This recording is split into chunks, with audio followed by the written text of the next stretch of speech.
Good afternoon, ladies and gentlemen. Welcome to a very special podcast where we are going to be giving our thoughts, full spoilers for Marvel's The Eternals. So I am your host, Koalition Editor in Chief, Richard Bailey Jr. And today I'm joined by uh, Miss Dana Abercrombie, who is our entertainment editor extraordinaire. How are you doing, Dana? I'm basically an editor of entertainment. I'm doing very great. Excited to join in on the chatterization of what's been going on with the Eternals. There's been a lot of discussions. Yes, there's been a lot of discussions. hmm Dana saw the movie this past week. I went to go see it on Thursday evening. I had a lot to say about the movie, but I wanted to process my thoughts before we had this podcast. hmm So we're going to get into a couple of things here today. But before we get into any of that stuff, I do want to give a disclaimer right now. Okay. Uh, I want to tell everybody, let everybody know, yes, for you, those of you who do not know, we are Marvel fans, but we are going to keep it real with this review. I know that there are some people out there that'll say this is an amazing movie hmm because they are a Marvel fan and they are biased to Marvel. That's totally fine. I will pull no punches. And we are both going to keep it real on this review because there's a lot of issues with this movie that I feel a lot of people maybe won't really be discussing or talking too heavily about. So we're going to try to cover all of those bases in this review today. Um, and I do want to also say one other thing. The movie is called Eternals. Um, I did not know what that meant until I saw the movie because it felt like an eternity watching this movie because it's so damn long. But again, we're going to really cover that in this review. I don't think this is going to be as long as the movie is per se. We have a couple of our other colleagues that have worked with the Koalition, our Throwdown crew, Tony, Carlos, etc. I believe they are at some point going to watch this movie as well. So we'll probably have another discussion on this when it Disney comes. Plus. Yeah. When it comes to Disney Plus, I'll be curious to hear what they have to say. But for those of us that have already seen it, we just felt we wanted to talk about it now because there's a lot to unpack with this movie. So with that said, we're going to start off by talking about the plot. Um, so Dana, would you like to go first and just let us know your thoughts on the overall plot of the film? We can first describe what it is about for those that don't know, and then your thoughts as to how the plot was handled for the movie. So the plot basically explains the creation of all of the universes and the fact that the Eternals are the ones who but basically the Celestials are the ones who run everything. So believe it starts in like 5000 BC or something, and whatever. So there's like 10 of the Eternals that was kind of sent by Celestial. What's his name? Arisum? It's Arisham. Arisham. Yeah. So the thing is, they were created by Arisham, and it was to fight the Deviants that is, that's running around making a mess out of everything. And over kind of the years and the decades and millennials, the goal is to protect humanity from the Deviants. But here's the catch. You're not allowed to interfere in human affairs because they feel that it will stifle the growth of humans. Kind of, you can compare it to and you see how a butterfly is busting out of the cocoon after it was a caterpillar, and so by it busting out of its little cocoon part, it gained certain strengths that it didn't have before if you was to help open it up for it. So Mhm. that's how it gets its wingspan. That's how it's able to fly and to be really strong and powerful and a great little butterfly. But if you come in and you like, let me open the cocoon for you, it's not able to develop those muscles. So basically, that's kind of why the Eternals are not allowed to interfere with the human activity, especially when it came for the snap. Right? So this is all, humans got to go figure things out. Slavery, figure that out. Uh, Wars, figure that out. Concentration camps, figure that out. Basically, which is, so that's kind of their explanation for it. So they finally kill off all the deviants, right? And they kind of just like, cool. They go off with their own separate lives on Earth. and they have intermingles with humankinds that we'll later touch upon, and they're just living their life to the fullest in the best way.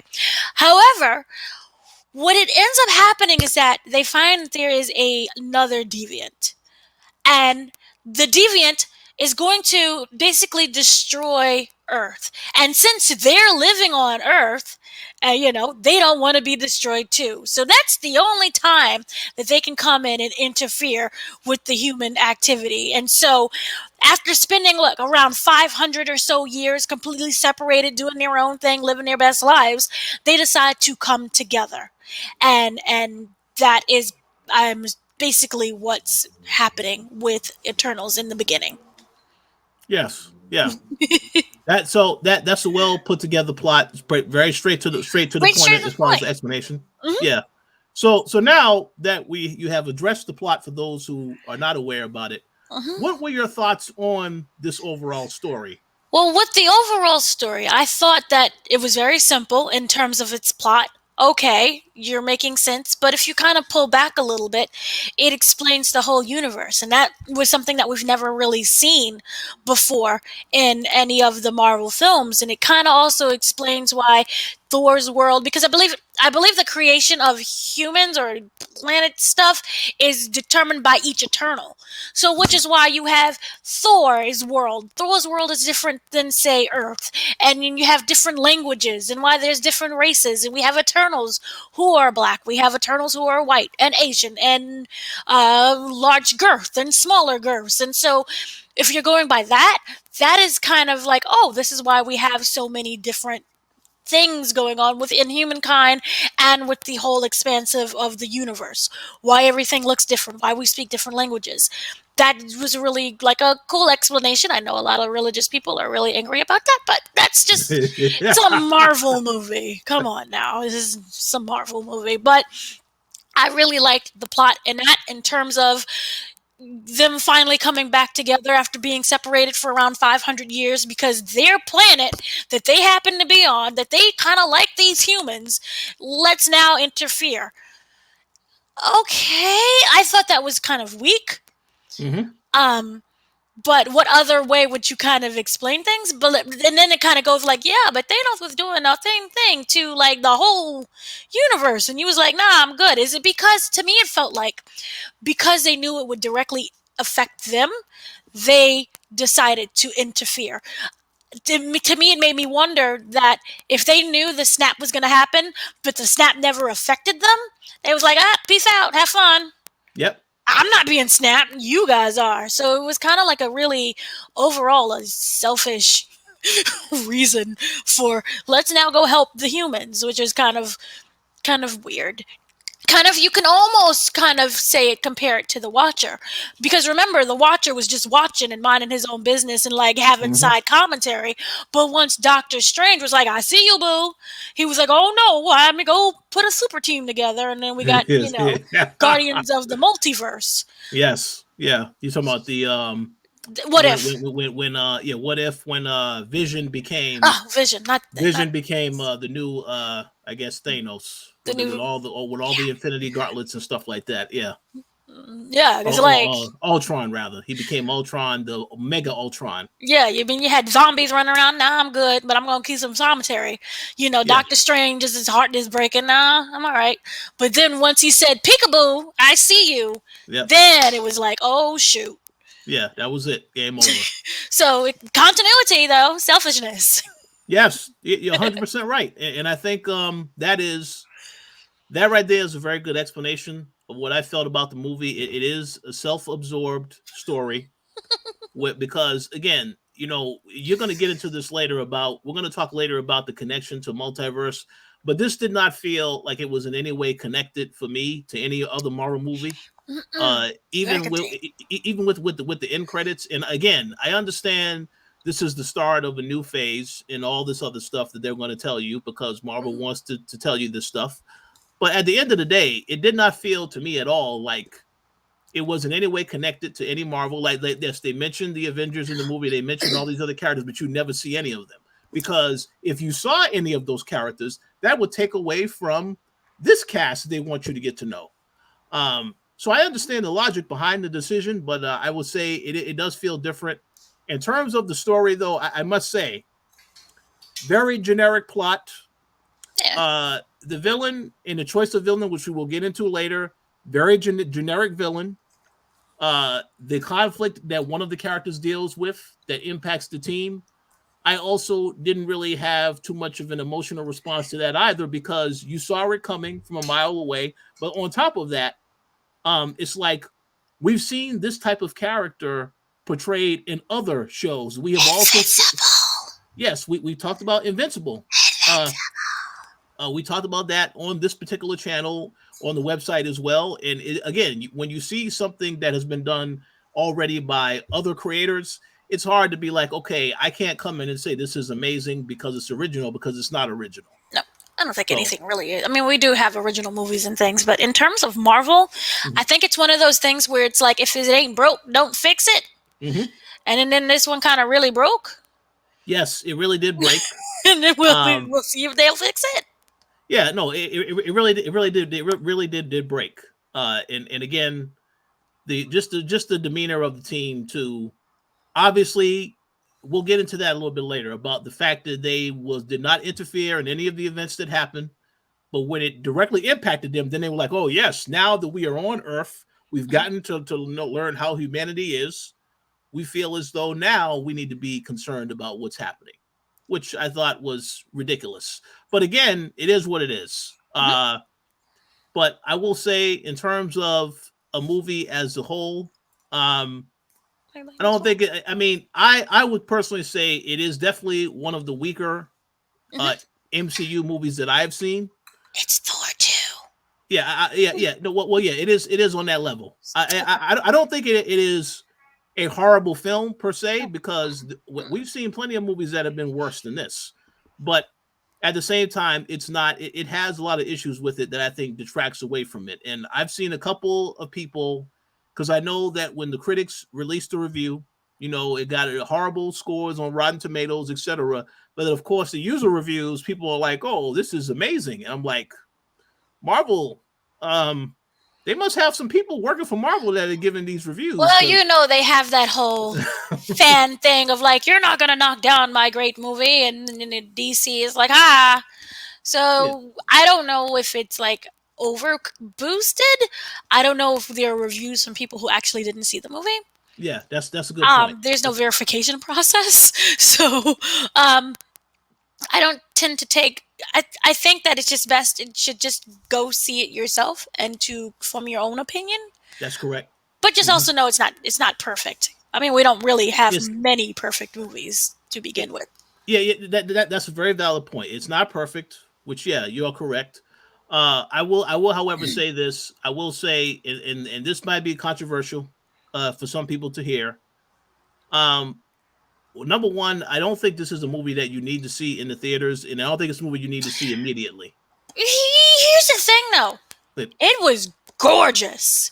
This is it looked great. The best looking of all of the Marvel shows, movies, series, whatever it is. I thought it was absolutely gorgeous. So in terms of like theater, I can understand like the big to watch everything, but my issue was the parts that were really gorgeous, they only focused for like 10 seconds. Like the city was gorgeous for 2 whole minutes, and then that was it. Yeah. I would argue that a lot of the backstory stuff, when they had the time periods, all of that stuff to me was far more interesting than the present day storyline. That's why I think there should have been a lot more emphasis to that stuff, which, like I said, we'll get into a little bit later about some of my thoughts about that. But overall, yes, I think you make a good point. It is great to see. The point that I'm making, however, is that I don't think this is a movie that you need to rush to the theater to see. No, because it's like obviously next month you have Spider-Man coming out. That's a movie that I think a lot of people will go to the theater, and they won't worry about a pandemic. They will find a way to get to that theater to see it, even if they have to go during the week when less people are there. They're going to see that movie because there's a lot of attention on that movie and how important it is to the multiverse in general. So that makes sense.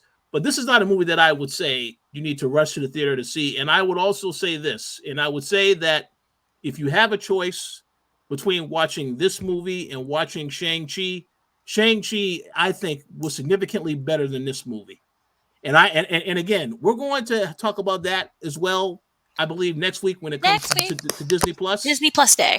But that, to me, that movie was significantly better than this. And not only that, but it also, again, it had the connection to MCU because of what happened after the movie with the end credits and other stuff. So it felt like it was connected to MCU in terms of continuing the storyline of what's happening in the MCU post all the stuff that happened with Thanos. Whereas this movie, this felt like this is a movie that could have came out at any time. It's not. It doesn't feel like it was connected. Of course, it's taking place after these events, but it doesn't feel. Only recognition you have of it being in MCU is because they say, "Oh, they mentioned Thanos, they mentioned the Avengers and Captain America and stuff." But you have Eros. Yeah. So that's why. But overall, definitely, like I said, weaker plot, generic in some areas. But again, as Dana said, if you are somebody who loves Marvel and you want to see this movie, you definitely should see it to form your own opinion.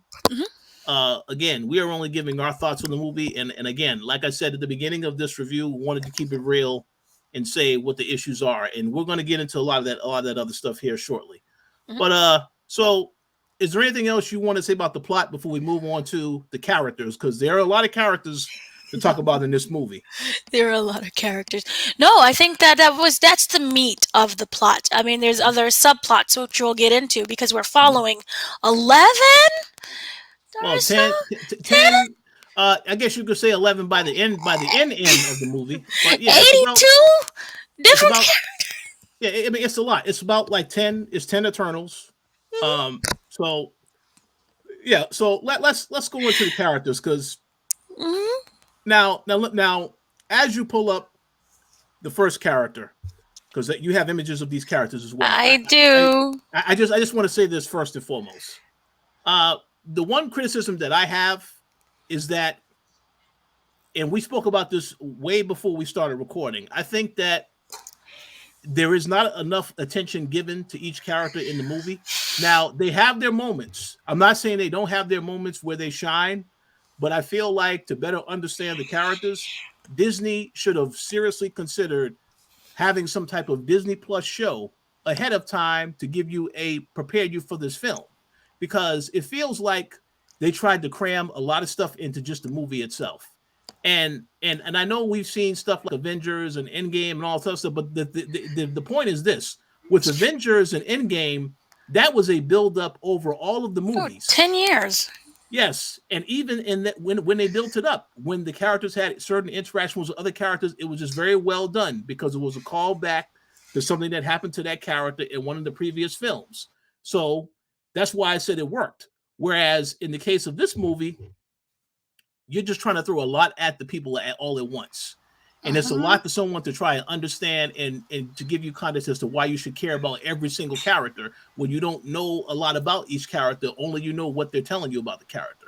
So my advice to Kevin Feige, if he ever watches this video, I know he wants to say Marvel is the best, but listen, man, if y'all going to introduce new characters, you should have something else ahead of time to give people proper preparation before they go into this movie.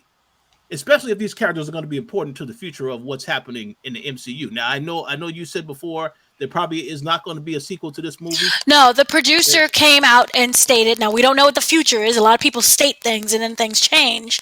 Yeah. But the producer stated that this is a self-contained movie and that there are no plans for the sequel. Now, this is, of course, when the critics was bombing it. And it was like in the 50s at Rotten Tomatoes. So maybe now with the audience critic scores being much higher than the critics, then that might change. I don't know. I'm the type of person who says never say never. Yeah. Because money. That's right. Well, it all depends. Money. And I'm pretty sure it's going to make its money because, again... Yeah, it's projected to make its money. No disrespect, but there is no movie in the theater right now that people are going to want to see. This is really the only option as far as new releases. Oh yeah, Paw Patrol, yeah. but as far as a new release, this is the movie this weekend that I think everybody is like they want to go see. Mm-hmm. But yeah, I think when all is said and done, it's going to make its money. But yeah, Yeah. I think that in the future, if Marvel is going to do a movie where you're introducing new characters, give us some type of introduction. This is what Disney Plus is for. You want Right. people to subscribe to the service. That's great. So have some, and I'm not saying that they needed to have like a full on show with multiple episodes. Some Mm-mm. type of special or something that dives into this and gives a backstory would have been better than nothing at all. See, just the explanation of the creation of the universe and then Yeah, the creation and introduction of all of these 10 Eternals would have worked just fine. yeah. Because when we get into the actual plot and the fact that there's a whole bunch of them, no one is getting all accurate screen time, and there are deaths that do occur, I don't feel connected because I don't know these people really Yeah, that much. and you see, and that's what you said right there. The story of the creation and everything that started with the Eternals. Had this been some type of special or show on Disney Plus, it could have ended at the very end Mm-hmm. when they killed the first, when they killed the Deviant, and then they all went their separate ways. Then when the movie opens up, you're seeing every character. What are they doing now? And what Right. brings them back together again? But instead, they said, no, we're not going to do any of that.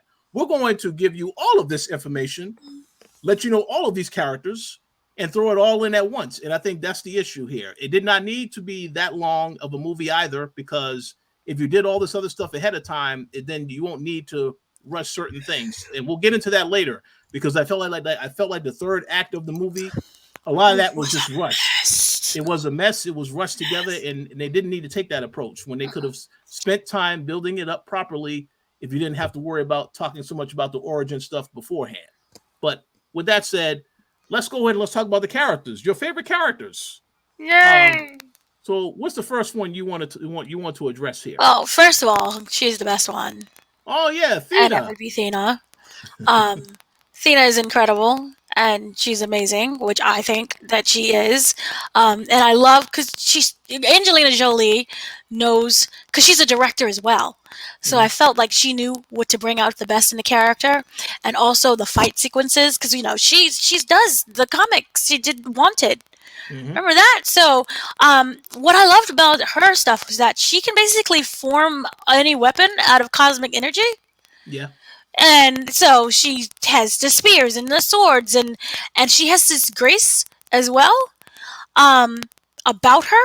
It doesn't feel like, everyone has their different fighting technique, but she has this really lightness and kind of grace, and it feels like she's floating any time Mm-hmm. that she's basically fighting as well. So I really loved what she did with the character. I love how they brought her out. She kind of feels like a celestial being, so I really liked her. I didn't hate any of the characters, but what were your thoughts on Thena? Yeah, I liked her. I like that they also showed that the character had a major fault as well, with Mm-hmm. all of the issues with her mind and how she was turning on the other characters. Mm-hmm. That to me, I felt was interesting because she could have turned on them at any moment in the movie. And there was a scene we did see where she did turn on them, and I thought she was going to kill one of them, but she didn't. That didn't happen. Mm-hmm. Um, but you see, the whole backstory about how she got that condition, that is something that could have been explained in a miniseries.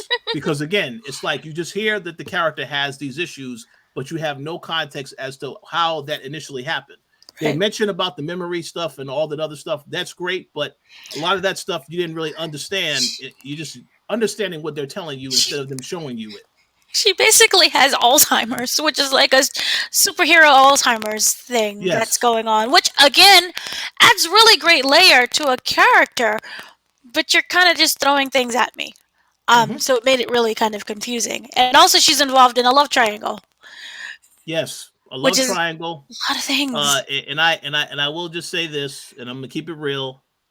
Gilgamesh, Gilgamesh. I mean, it kind of felt like he was friend zoned from her because He, he could have had a relationship with her, but it's like that whole time they were just friends. He was there taking care of her, so I kind of felt a little. I was not too happy about that because poor Gilgamesh. yeah, yeah, he was in the friend zone for the entirety of the movie, and he obviously could have been more than that, but it is what it is.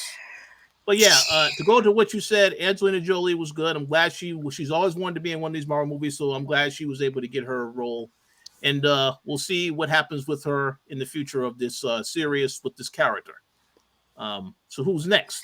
We have Paper, also known as Oh Brian yeah, Tyree Henry as Phasos. yes. Phasos. So for those that do not know, as Dana said, Hmm. Brian Tyree Henry from Atlanta. Very interesting timing because I saw that they released a season 3 teaser of Atlanta this week. Didn't really say anything, but you saw Paperboy. So I just want to say this about this character. Um, I like this character. I like how they portrayed him. I know some people in the community may not be particularly happy Some about. walked out of the Well, theater. I mean, well, I don't understand why they did that because again, it's like Marvel.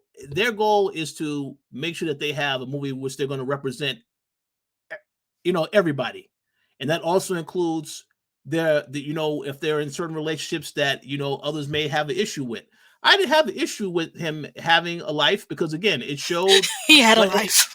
yeah, he had a life because again, it showed that in the beginning he was the one that he was creating all these weapons, trying to do what he can as a creator. And then they had that whole scene about when we saw his reaction to what happened in uh, Hiroshima and how he lost his faith in humanity because of that. But yet he was still able to find a partner to have a son. And I thought that was important to show that because, again, it showed you how he did not really like humans because of the things they were doing. But yet he also found a reason to become a human in his own way by having a family. It should have been slavery. Yes, yes. I didn't have a problem with how they handled him. Um, I think he got a little bit more time because he was involved in the final battle as well. But yeah, I think it would have been best to see them do more with this character, just like with the other characters. I think Thena definitely got more time, more focus. Again, it's Angelina Jolie, of course. So, but yeah, I mean, what they did here in this movie, what they did with him in this movie, I was okay with that. I didn't have an issue with that. Um, I am curious to see what happens next, though. Now that we know what happened to him at the very end of the movie and some of his other colleagues, but what were your thoughts on Phasos? I'm muted. Yeah, I'm there you muted. go. There you go. Um, I liked the character. This was a character I knew he was going to be gay like 3 years ago because I interviewed one of the. That's how long we've been waiting for this movie. I interviewed his partner, and Ah, so I've been new. So I was like, oh, this is cool, and it's Spider Man's dad. So yay. Well, Miles Morales' dad. So ah, ah, so like that I thought that the relationship, everything was depicted perfectly fine. I didn't have any problem with it. Again, I thought it was slightly hilarious that it was Hiroshima that made him lose faith in humanity, and I'm like, slavery was right there. yeah, The yeah, yep. boats, the boats are coming. You could have said something then, but you didn't. But okay. You're right. Um, but I thought that I thought he was really good. I liked how he seemed to be one of those characters that was thoughtful. Mm-hmm. And I really liked kind of the internal struggle that he had and the thoughtfulness. He seemed like, because I think of him being a creator, he makes him very analytical. So I really liked that. But I, I thought it was perfectly fine. I just wish she had more to do and to say. I mean, we know Yeah. with the end credits, but again, 10 characters. It would have been nice if we could have, gave someone a TV show or something, a series, and could have explained more about him and his relationship and everything else. Mm-hmm. I agree. I agree. Hmm. Well, we'll see if that's what is are in the plans for What If or any other show that they have At because they this can. point, do we really want it? I think like I Well, feel that they kind of, because they missed the mark and they threw so many things at us all at once. I personally wasn't able to fully get attached to a character. Like if you, for example, you had Loki, and hmm, Loki was always that sidekick, but he was that sidekick for like what, 4, 6, 8 different movies, yeah. and so they strung along his interestness. But just right now, at this one moment, with these characters, there's nothing that's really like I want to see as a keep long term. I don't know. Maybe if you do a show, then that could change my mind, and there could be some interesting things and facts that we do learn. But Yeah, yeah, it's just the way how they handled it. They botched it so bad. I agree. I agree. So we'll see what happens. Hmm. Um, so who is next? So we do have Jenna Chan as Cersei, Oh yeah, yep. which we all love. She Well, yeah, yeah. she's like no. I think that we like her. I know some of our commenters, however, they had very issues with this interview. So 44 yeah, comments of like this is awful. yeah. So you share your thoughts on her first, and then I'll give my thoughts. Well, she is one of like an empath basically, and she's the one who has I feel that she has the strongest connection with humans. Um, Here's the thing: people don't understand her power fully. She can manipulate any object that she comes into contact with. So it's not like people are saying, "Oh, she turns things into dust." No, she can create something that's one thing and create it into something else. So, like I don't know, a piece of paper, she can like create something and make it into a lamp. Hmm. From my understanding of how it goes. Um, so we do know that she's in love with. Well, she has a very strong connection with Icarus. We do know, and we also know that it also involves Sprite. We have another threesome ish yeah, throuple yeah. I have something to say going about that on, later. which is Yeah, weird because Sprite's like a child, but not yep, technically yep, a child. It's the same thing with Invincible. Remember the girl who wasn't a girl? yep. Yeah, you're right. That's 100% right. Yeah, you're is right. is Hmm. weird. So we see her over on Earth, and I believe she works in a museum. She's like a curator or like Wonder Woman ish, what she's doing. Um, and so I really did like her. I liked how to me she felt like she was an empath, and she just came with this kind of sweet vulnerability about her, and you really felt that she cared about everyone and everything that was going on from humans to the Eternals themselves to Deviants to everything. So I really liked her just in general. It's kind of weird though because she was in Captain Marvel. So like that's the whole time I'm just waiting like, oh, where's Brie Larson? But yeah, I Hmm. liked her. Okay. Yeah. So I also agree that I did like her as well in the movie. Hmm. Um, she obviously got, I believe, the most time of all the other characters Hmm. because she was the one they started this movie out with. Um, I think that the whole thing about her discovering the purpose, that she was going to be the one that was going to take over for Ajax, I thought that was fine.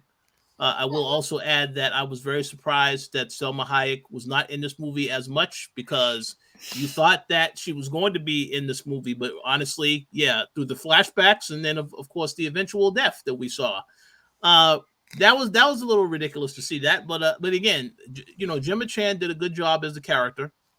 Um, I did have issues when we get into the likes and dislikes. I did have an issue with that character in particular, but I'm gonna wait in a little while after we talk about some of these other characters because there's one part in that movie I was like, I did not like that, but we'll get into that. But for the most part, yes, good job as in this particular role, and I'm curious to see what happens with her next. Um, so who is up next? We have little Sprite, which is Big Sprite. Sprite was blessed with not being able to age and forever being think of the child. Okay. Um, How did you feel about Sprite? so the Sprite character, a very interesting character in terms of what she can do with powers. Hmm. But I think that Marvel, in their approach to this character and the so-called love interest that she had, that was a very borderline controversial there That was because weird. clearly she's playing a 12-year-old character. Now, Yeah. obviously, you did not see Icarus actually have any type No. of physical relationship with her, which is great because it would be very disturbing to have that. But the fact that it was implied that she loves this character, it's like, it gave reasoning as to why she sided with him at the end. Hmm. But the issue I have with the character is that, and this is a very one, I wanted to try to save this for the likes and dislikes. I might as well talk about it now. At the very end of, towards the end, the very end of the movie, when they take out that stone and then Mhm. they re-engineer it to program it to work with all of the Eternals that are there presently, when they all have the chains put on their arms, you saw when it came point for them all to, when of course Gemma Chan was, she had her hands on Cersei. She had her hands on the ground and she was changing everything. And then you saw all the Eternals, somehow their powers united to basically fix the situation. At no point whatsoever in this story did we see Sprite get that same bracelet that they were all connected by that made them do this. So the fact that she was still also included in this, it made absolutely no sense whatsoever. Now, I'm sure there's a Marvel fan that will argue with this video and say, you're wrong. Well, I don't care what you said. Maybe you made a valid point, but I don't care. I'm right. You're wrong. And therefore, this is why you're wrong. But that was very confusing to me, because at that point, she already sided with Icarus. So I don't understand how you're going to tell me that this character now, she does have a connection with them. And I will also add again, Kumail's character, who we will also talk about later, he wasn't there either. So it's like, if all the Eternals were supposed to be affected by this, I just found that to be a little weird that that was not the case in this particular situation. But it is what it is. Now go ahead. You were going to say something. You're muted too. No, I completely agree. There were a lot of characters, I think, because there were things that they introduced that they kind of never went back to. Mm-hmm. And I think in between of everything, Sprite kind of got lost in the shuffle as well. Yeah. So that was one of one of the bigger issues there. But yeah. Yeah. And since you mentioned it, I might as well mention this too. Uh-huh. I know I said I was going to save the No! dislikes for later, but I have to address it Bubbling since we're up. talking about the character. The one thing I did not like, after they had that scene where, okay, it is revealed that now she is also giving her power to help this source. Mm-hmm. At the very end of the film, before we got to the final remaining minutes, you see that Cersei comes up to her and says, I have this ability that can make you become human. Mm-hmm.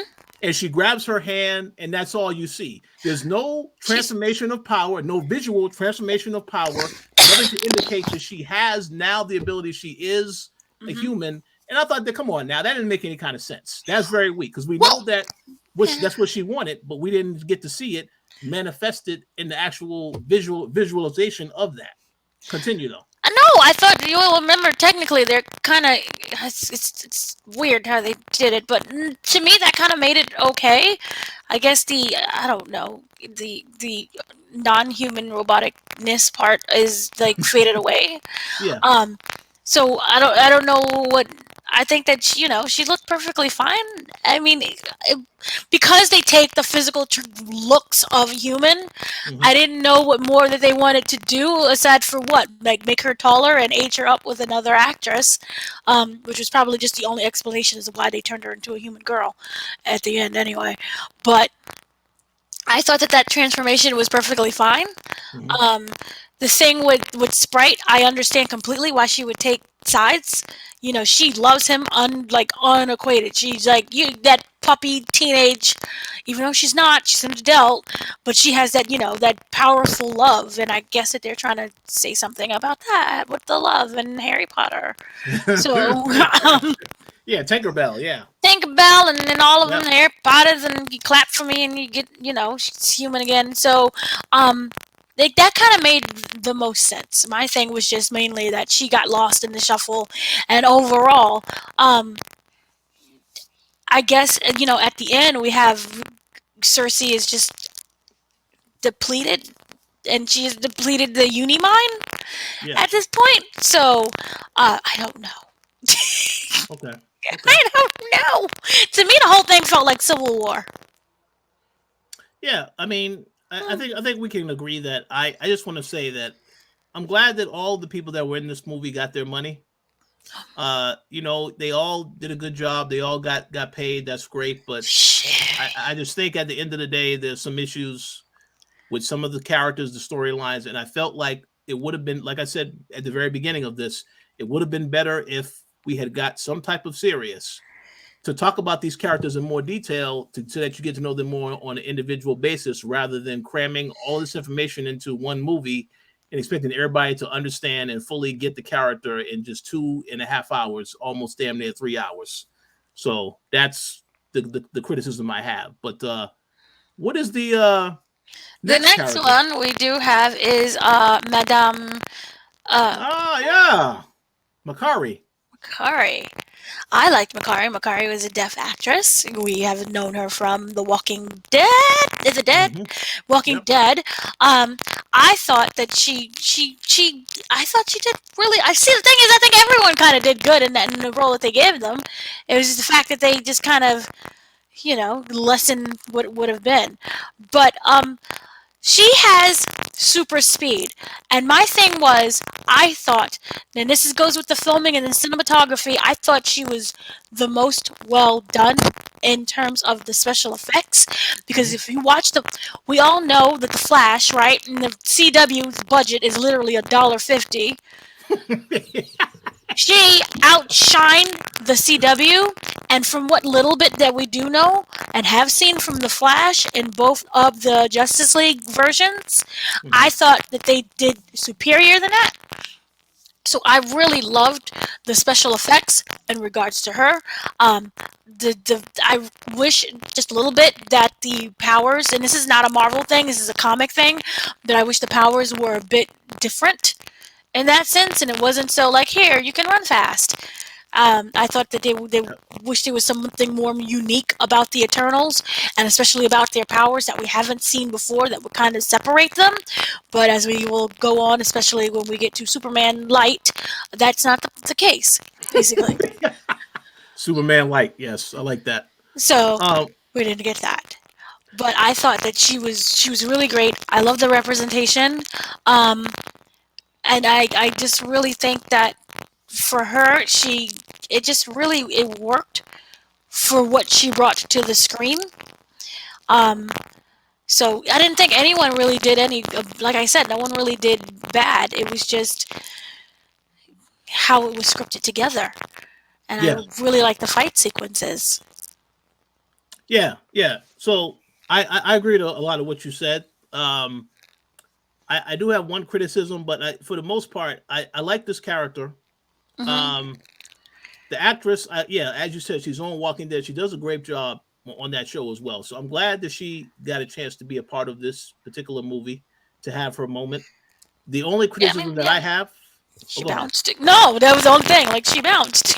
She's like, hi, bye. the She's just, only the only issue I have, and there's a little bit of static on your end. oh no. Is it No, still bad? it's okay. Say something else. Something else? It's still a little staticky, but that's okay. Just we'll adjust it. Uh, so let me say this about the Makari character. I thought that the character was a little one dimensional. It's only focused on her powers. There wasn't, and of course, she does have a bit of a relationship crush, etc., with another character we're going to get into here soon. But the issue is that this is a character that, and once again, I feel like they didn't really do anything to give you an idea of what this character was doing. All of this time they were separated. When they just came back, they saw that she was pretty much just sitting there on the ship.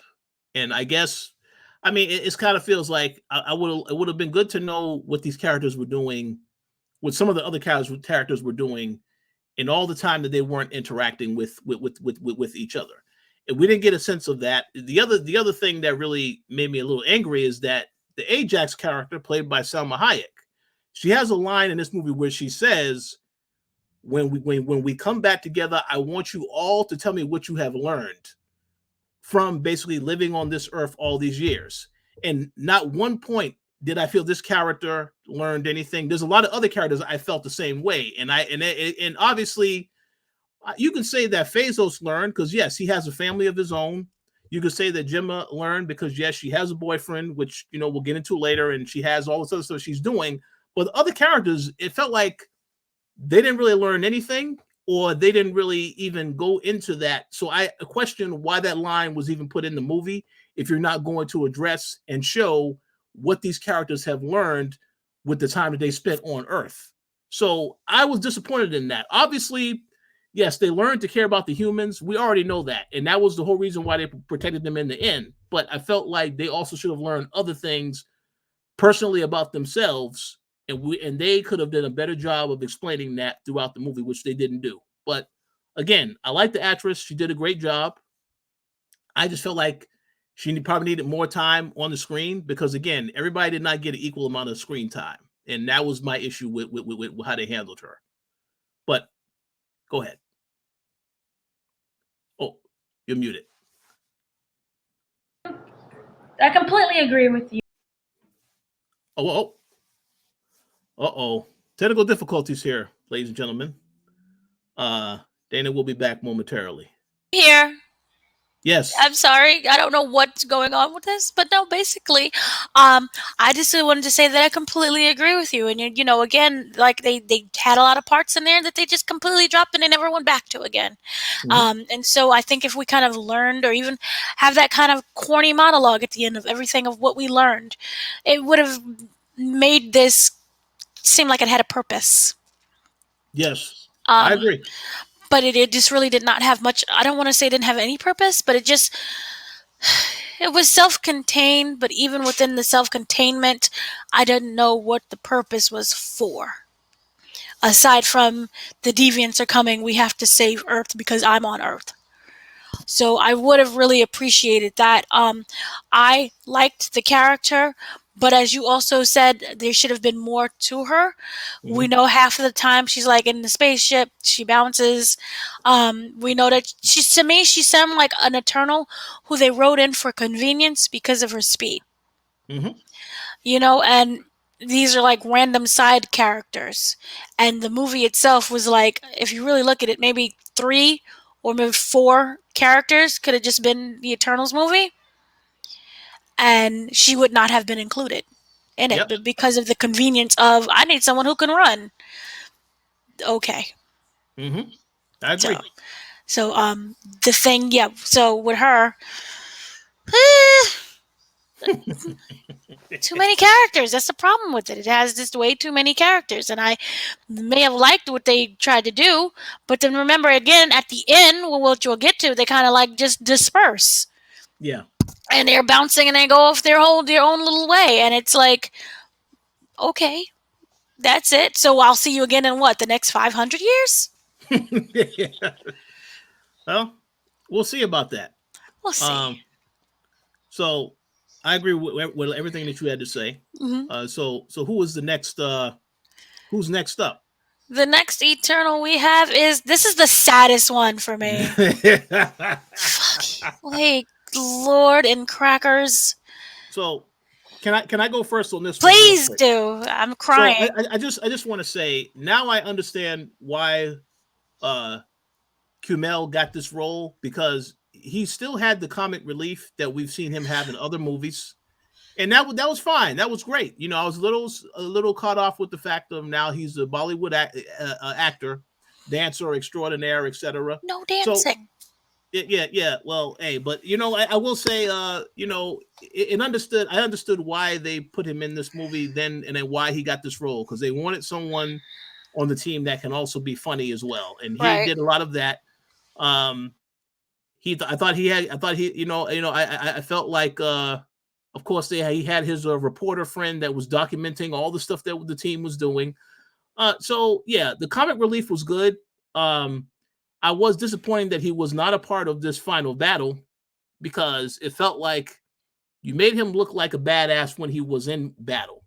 Obviously, as you mentioned, he got into great shape, had the physique and all this other stuff, but it felt like they could have did a lot more with the character besides him just being comic relief.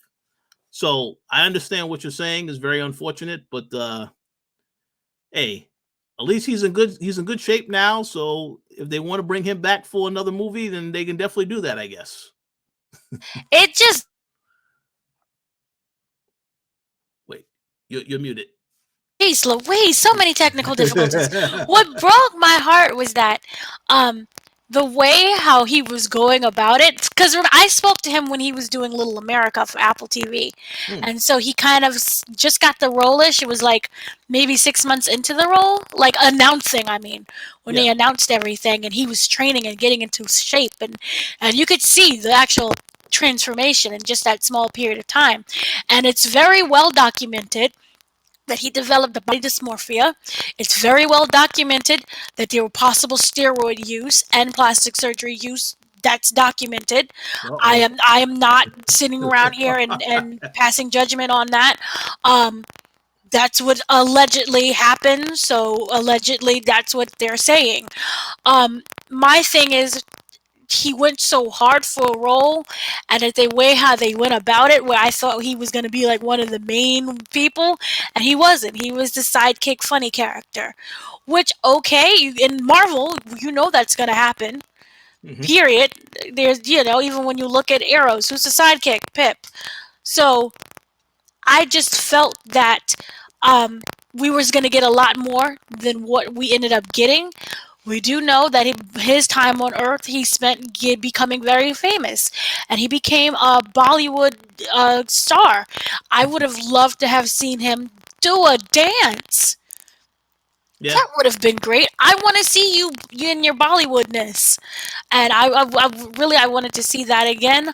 I really felt that his role was just kind of comic relief, they made him look really good, as you did say. The fight sequences were really great, as you said as well. But I wanted more from the character. I would have liked to have seen him more in his element. Um, Maybe we'll get that later on. We do know that he does stay on Earth while the other ones do depart. So the whole time it was like I didn't know if they was trying to say like, oh, I'm too famous, but then around he was running around with the cameraman. Hmm. So it just felt like it was kind of all over the place. You had him, you had the manager, then it's like, no, but I'm an Eternal, and you're also fighting to save the world. So it really like, I get it, and again, I hate to go back to Invincible, but Invincible, you're dealing with being a teenager and a teenage drama, and I have to make it to prom, but I'm also a superhero, and that worked. But for this one, I just felt like it was too much, and I didn't know what they wanted me to focus on. Was it focusing on him and his career and the cameraman, or was it focusing on him and being an Eternal?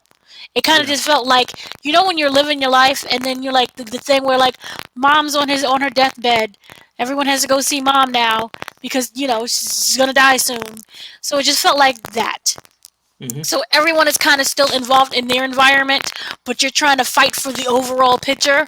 But you're still kind of involved in things that really should not be shouldn't be concerned about right now, which is the manager and the job and the Bollywoodness and the fame. Hmm. So, yeah, I think they was trying to do a little too much with this character by not really doing much at all. If that makes any sense. No, it makes sense to me. Yeah, I agree.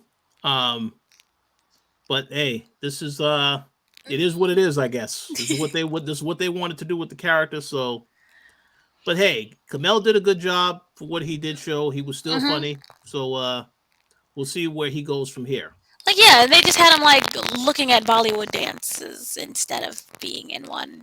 I Yeah. would have like for me, I would have loved like and you know how they cut to like a new character and we see him dancing. Yeah. When he's filming a movie. And we were really involved in that environment instead, but we did not get that. We got him watching Bollywood dancing. Yeah.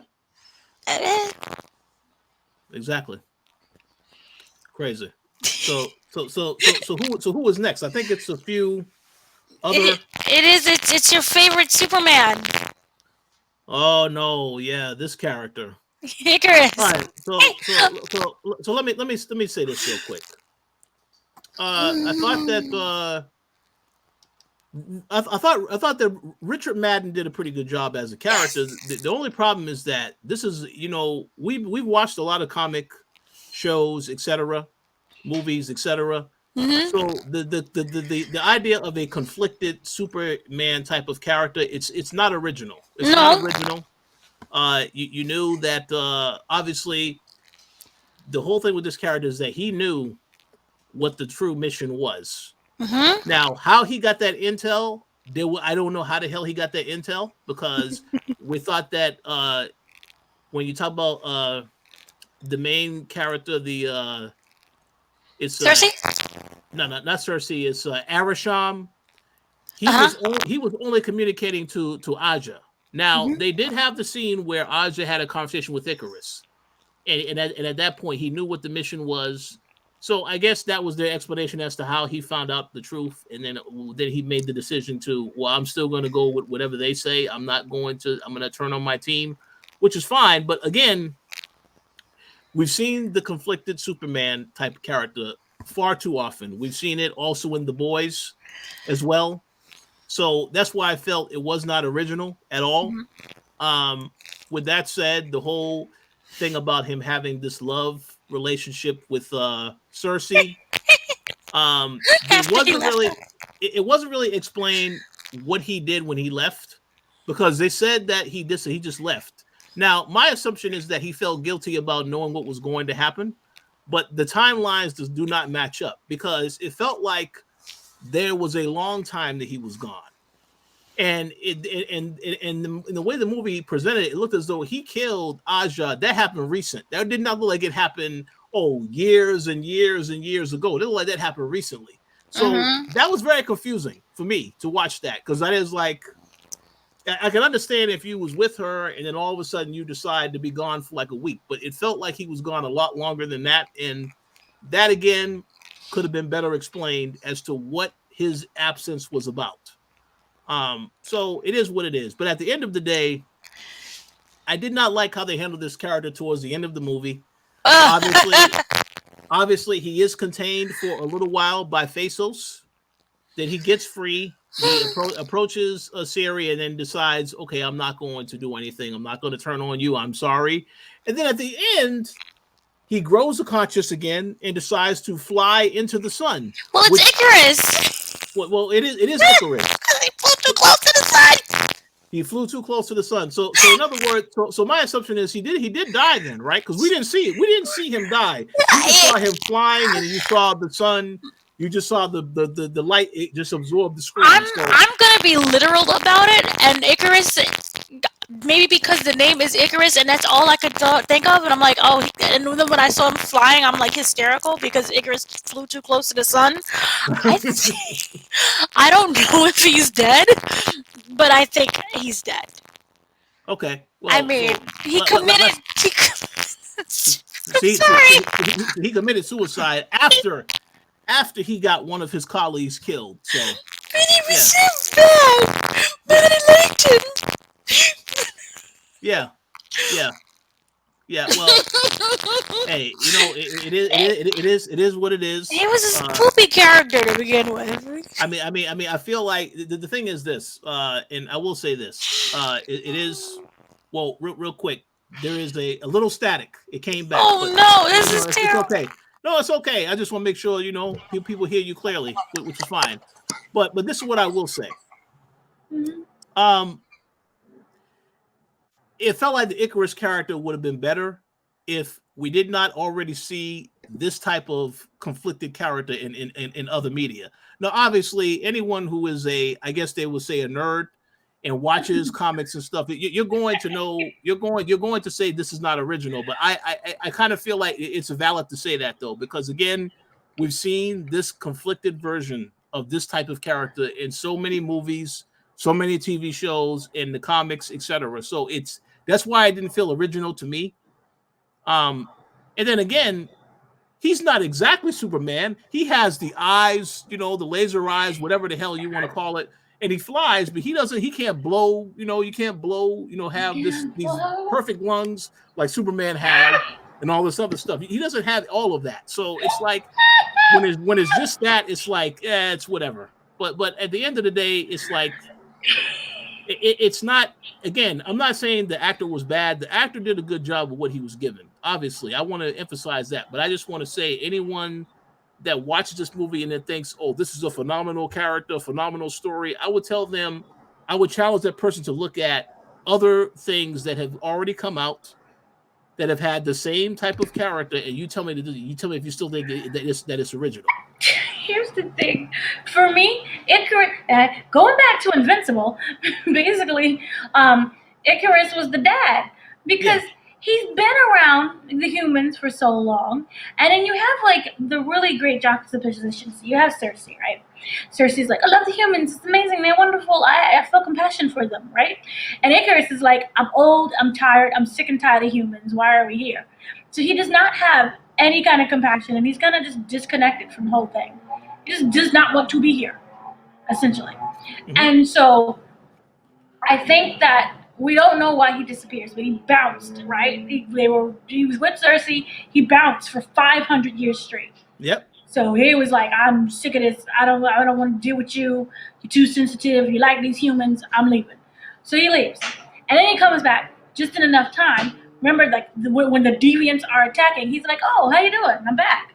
Like, kind of like that old ex that you're like, it took you so long and it was a heartbreak and you can't stand, but you did it. You're finally over him. You moved on with your life. You have someone new. You're happy. You're looking forward to things. And then he's like, hey, what's up? How you doing? And he's still there and he's looking great. And you're like, darn it, I hate you. Why are you still here? And so it causes this whole mess kind of with Cersei, because again, she's like very sympathetic and she's very, I would like to say, compassionate about things. And so it completely rocks her world of what she's doing. And we all know, from Icarus' standpoint, this is all for a purpose. He's purposely trying to mess with Cersei, so to stop them from the whole deviant situation, which I kind of like. He is more of the villain than the actual deviants. Yeah. That's cool. I really enjoy that whole part. So I was all for Icarus. Icarus, and he plays it really well because remember, the whole time I feel he just does not want to be there and he can't stand either one of them. Mm-hmm. And then we get kind of like to the end part where after he accidentally kills one of his own, then he's like, I feel so guilty about everything that I've done, which to me kind of doesn't make any sense because we don't know where he was at for the 500 years. Yep, yes. So it wasn't like, remember in Invincible where the son was like, yes, I am part of you, Dad, but I've lived here. I feel like I'm a human. I am one of the humans. So you're also killing me as well. Mm-hmm. It felt like his whole thing at the end was so suddenly rushed that all of a sudden all of this guilt it came rushing at him.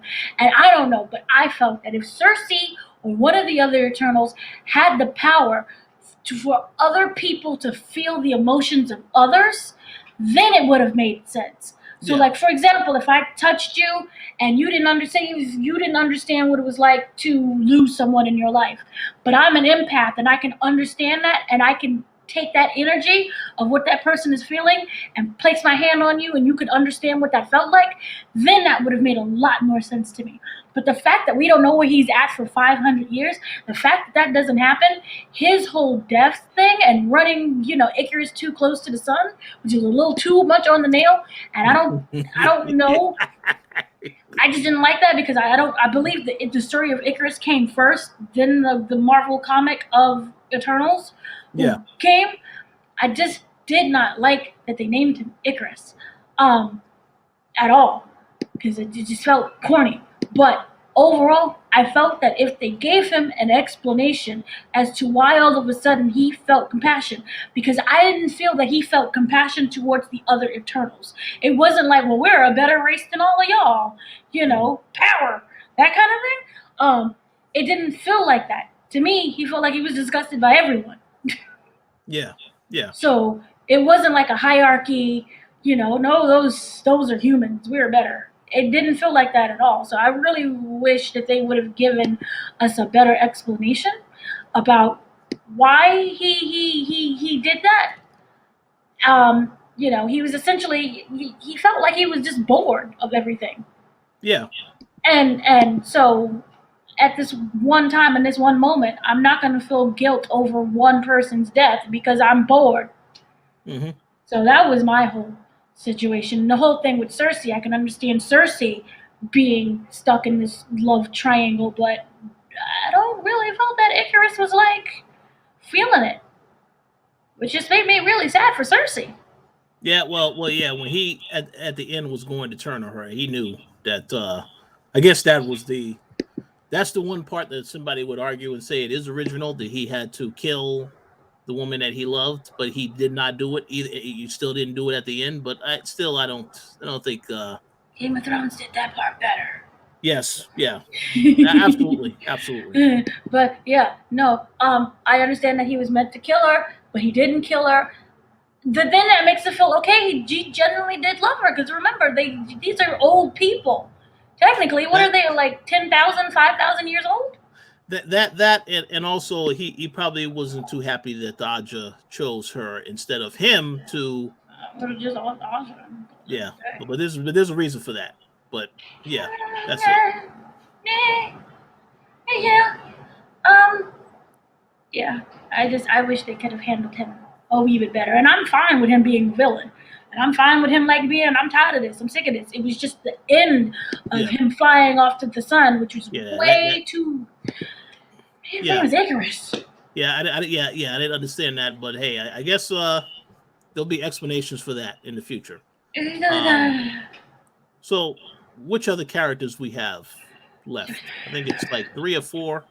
There's so many of Eternals. Well, there's like 20 of them. Oh, sugar in my tea.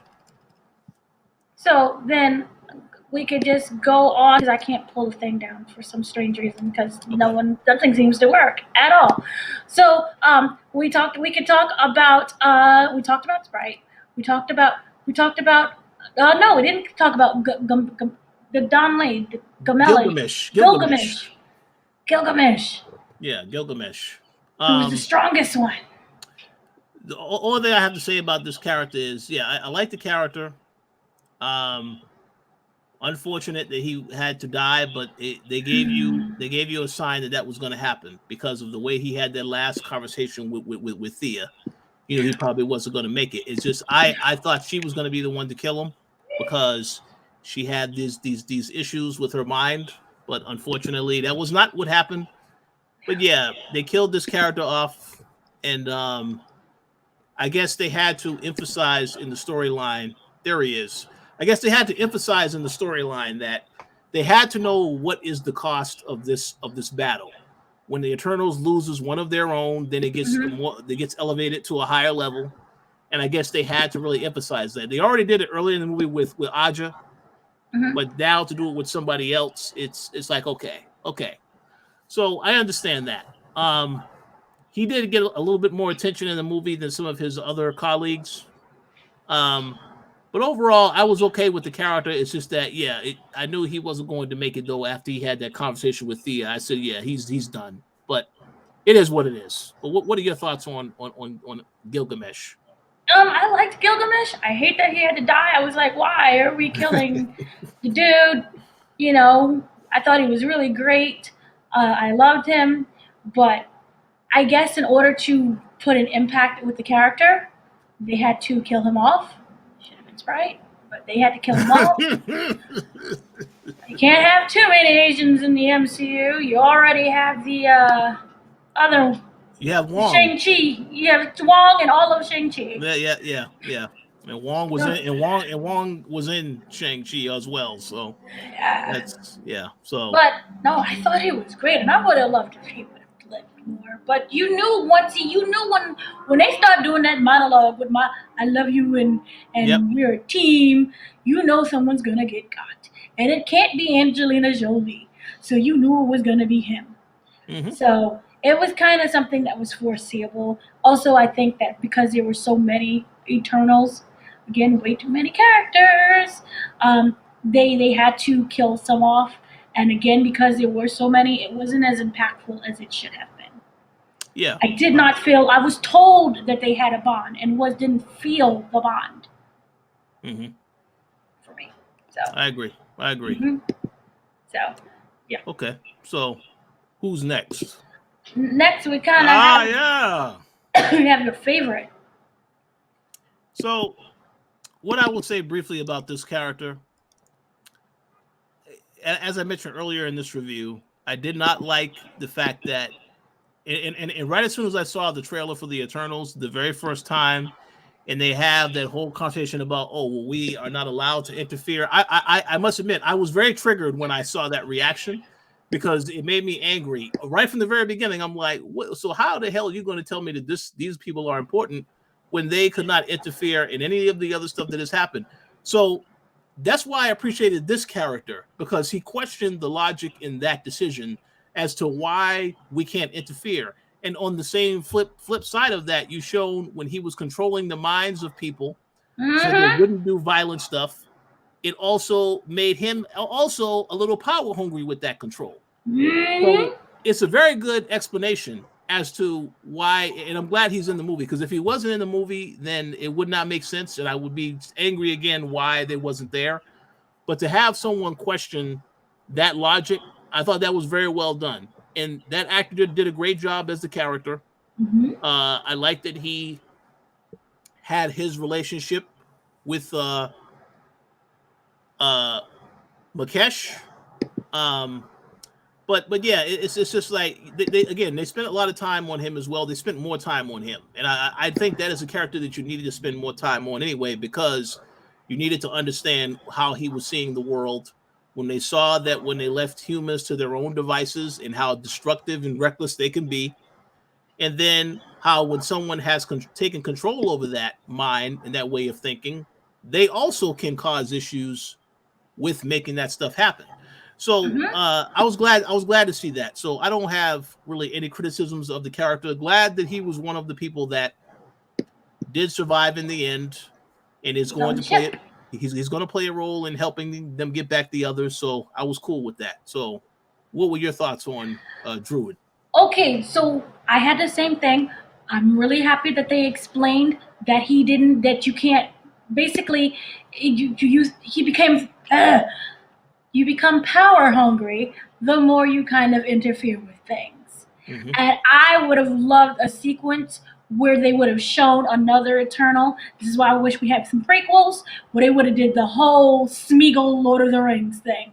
Where Mm-hmm. like this is what happens when you use the power, and this is how you end up becoming power hungry, and then basically we gotta kill you.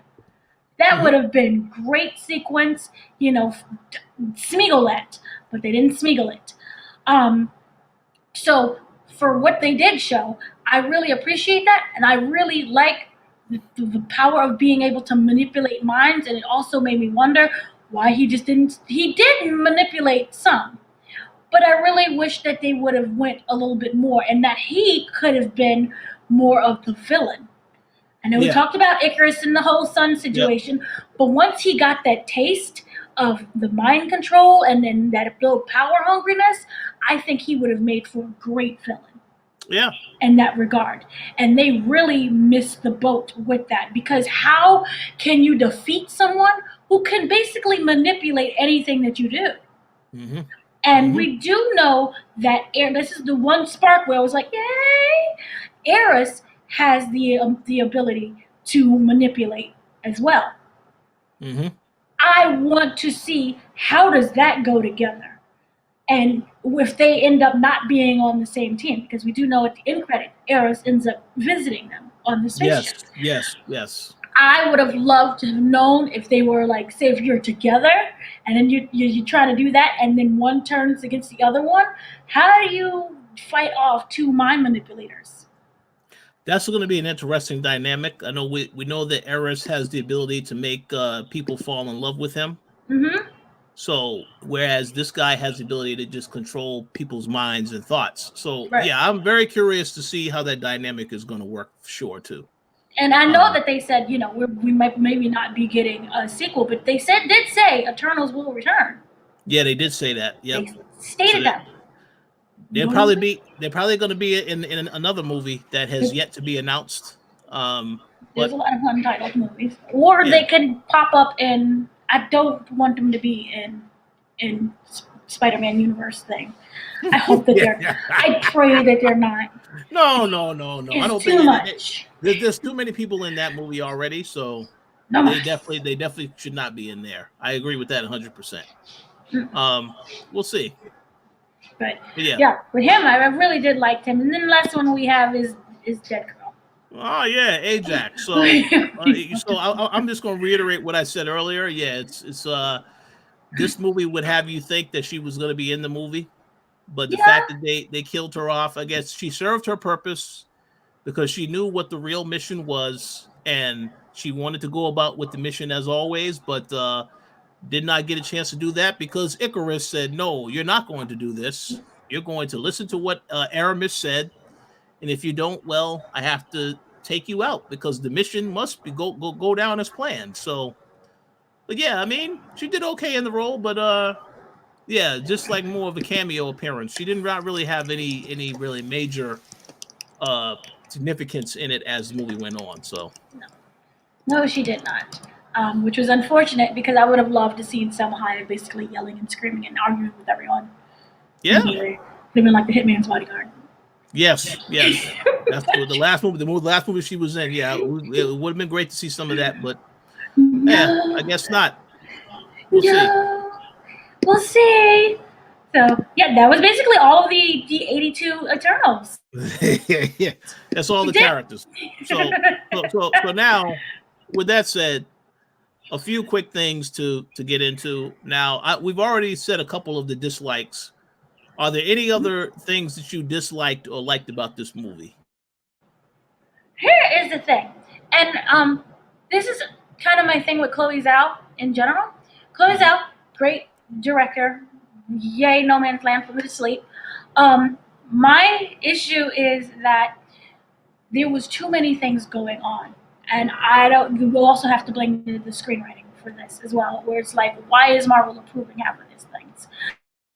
Um, my thing was that, like I said, there was too many things going on at once, and it seemed like they didn't know what to pick, and they instead picked everything. And the movie itself, what they had, if you look at the pieces individually. So for example, say if you have a house and your house is dirty, right? So you pick up your bleach, you got your ammonia, you got your Fabuloso, you got your Ajax, you have your dishwashing liquid, and you have all these different cleaning supplies. They equally can clean, right?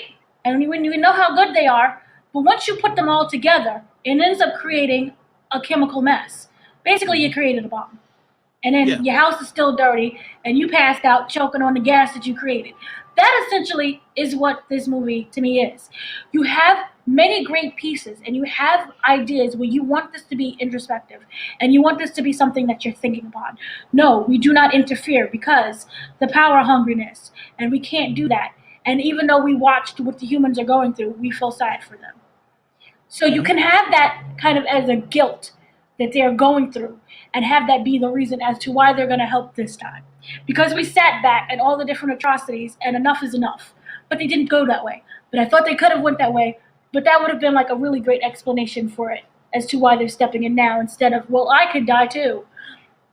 Um, I agree. that so you have that going on. You have the guy who is completely despondent and is tired and wants to just go somewhere else, and he doesn't want to hear the word human again. He's just sick and tired of everything. And then he can grow to love the human race. That works as well. You Hmm. have Sprite, who I feel just wants to be loved. And in order for her to do that, she fell in love with these humans, but she just is not one of them. And so she struggles with that. And at the end, I'm a real boy. That kind of whole situation, the Tinkerbell thing. That works as well. So you have all these different characters and their own different motives that works, but together it's too much. I don't Yeah. know what it is I'm supposed to be looking at. So for example, if you look at the Avengers, everyone had their own separate problems and their own separate things. Iron Man was selfish as all could be. He didn't like people, Hmm. really. But he was able to grow to love people. And you had grew to love Peter Parker, where he to me felt like it was his son. Hmm. He Hmm. kept referring to as the kid. Right. Even Pepper Potts. Yeah, what about the kid? He grew to love him. He grew to love little Peter Parker, and that was his boy. Yep. Um, but with this, we did not have anything go from, how you have the alphabet A B C D D. In order to get to Z, you have to go through all these points. It just went from AZ.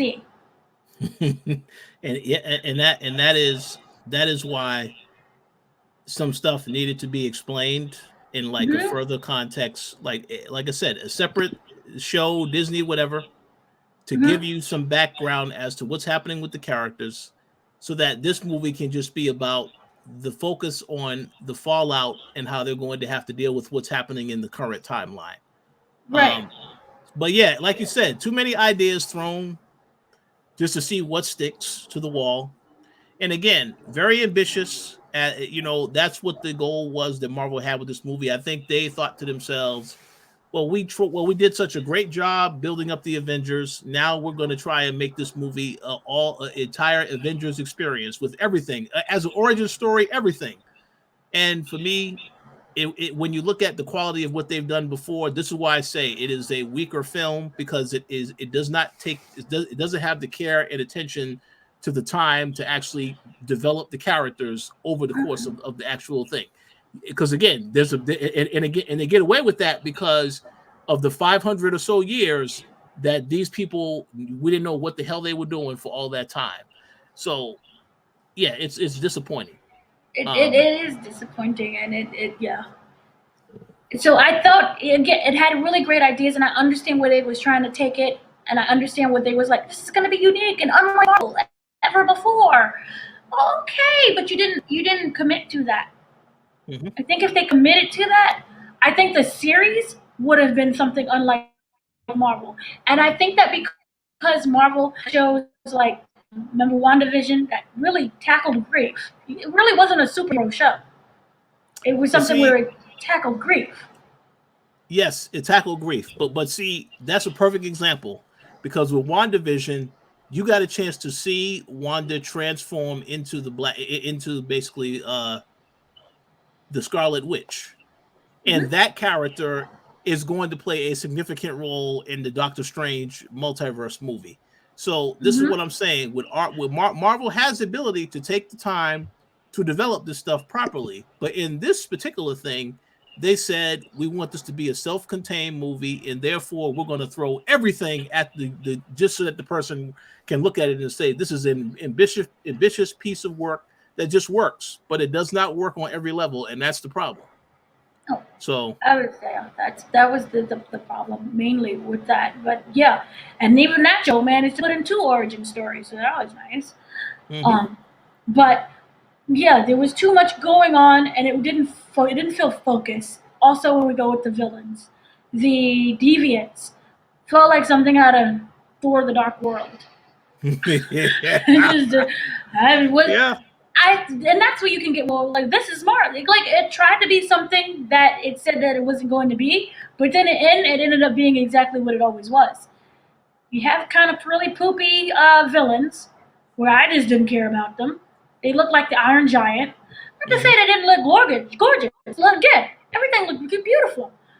It was just I didn't feel that there was a sense and a purpose. And I think because you coming after Thanos, who was one of the great MCU villains, and then we Mhm. have Kang, which we all know is going to be, hopefully, is going to be a great villain as well. These are characters they're not villains in the sense of villains. They're people who are on a mission, and you understand what their mission is. It's just ill guided. So with the villains here, it was just like they felt like they were just robotic and there to exist to Mhm. move the plot forward. I did not feel anything towards them. Just so for me that was also another issue. So you have that, and to me that seemed to be a problem with Marvel, kind of up until Thanos. Mhm. Their villains were all one note, except for Helena. Helena was I love me some Helena. No, it's like, Yeah. oh, you abandoned me, Dad? Kill your whole family. That's a little different. But yeah, that was also another problem. It was just, it had a lot to say, but at the end didn't say anything. I agree. I agree 100%. Yeah. I mean, I don't have anything else to add to the dislikes, because I know I Mm-hmm. said some of them already. Mm-hmm. Um, but I agree with everything you had to say. The one dislike I do have though is in relation to the end credits, and we can segue into that right now, because you've Yep, already spoken about what happened at the end, the first scene. the spaceship. which I thought, yes, they introduced Thanos' brother, which is fine. And Pip. But go ahead. Oh yeah, and Pip too. But I don't know how to feel about that character yet. Obviously, this character is a little bit more lighthearted than Thanos. He looks nothing like Thanos, also. And and there was a very good video explanation online as to why this character does not look like Thanos, because Thanos is the deviant version of the two eternal parents that he had. So it makes sense. But I'm curious to see what they're going to do with this character, because of how you introduce this character, it has a comical type of vibe to it, and we know that this character also is an Eternal and going to be a part of the team. That's what I do understand, but we'll see what happens with that. I don't know if you had any thoughts about that scene. My criticism comes in the second scene, but first, before I get to that, what did you think about the scene? Are you okay with what they did? So this is the scene that we're talking about with the spaceship, where it's been Yes. like a couple of weeks and they're all chilling on the spaceship. Those who haven't died yet. Yeah. They're all chilling on the spaceship and, living their best life on the spaceship. And then all of a sudden you see Pip, who's Pip the Troll, and you get Eros. Now, here's the thing about Pip. Pip, in the comics, is connected to basically Gamora, Drax, Thanos, but here's the big thing, also Adam Warlock. Yep. Who was in Guardians 3. Who was in Guardians 3, and they did announce him being cast. So we have an actual Adam Warlock, and we don't know in what form, but most likely he's going to be part of the Guardians. Maybe, I don't know what's going on with that whole situation in the director, but that's the whole point. The point is, he has associated with Guardians, which means he could be in Guardians of the Galaxy 3, because remember, something is being filmed. Well, something. One thing I will say real quick, and then I'm gonna go right back to you. We'll see how Guardians 3 is, but I have to say this from a storyline standpoint.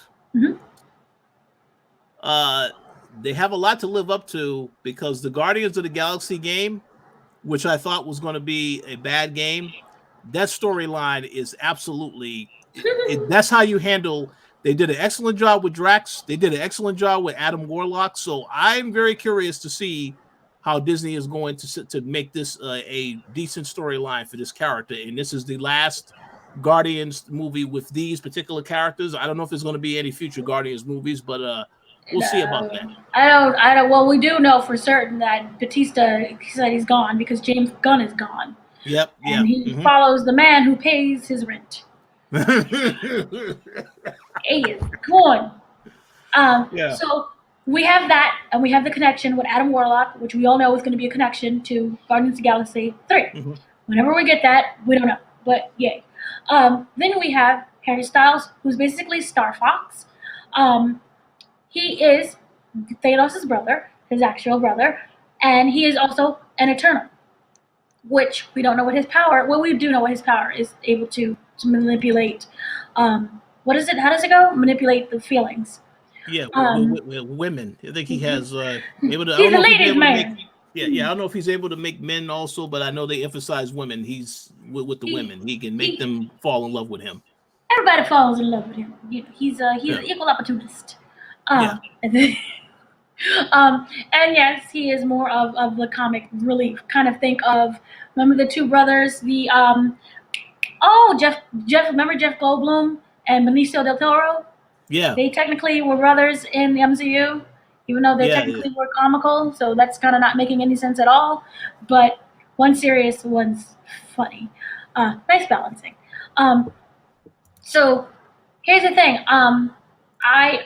They explain why they don't look the same is because Thanos' birth was a product of experimenting in the comics. Is experimenting the Eternals and the Deviant, which is why he has the ball chin, basically, and why he's purple as well.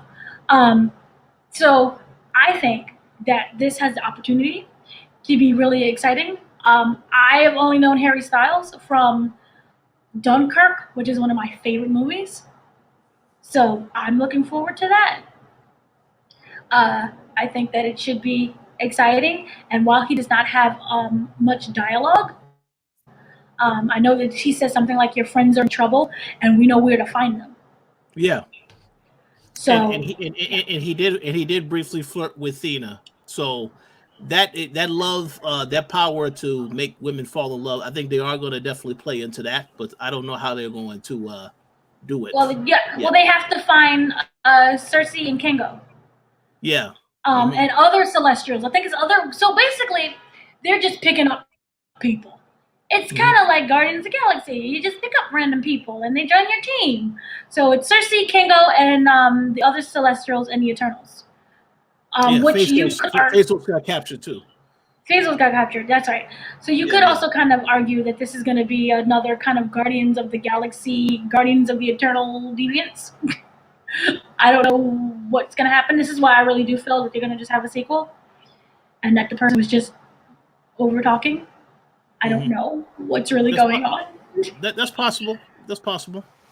And yeah, and then also remember there's also new Avengers that they're building, and we do know this from the Watcher, but there's new Avengers because Star Fox ends up being a member of the Avengers like throughout the comics.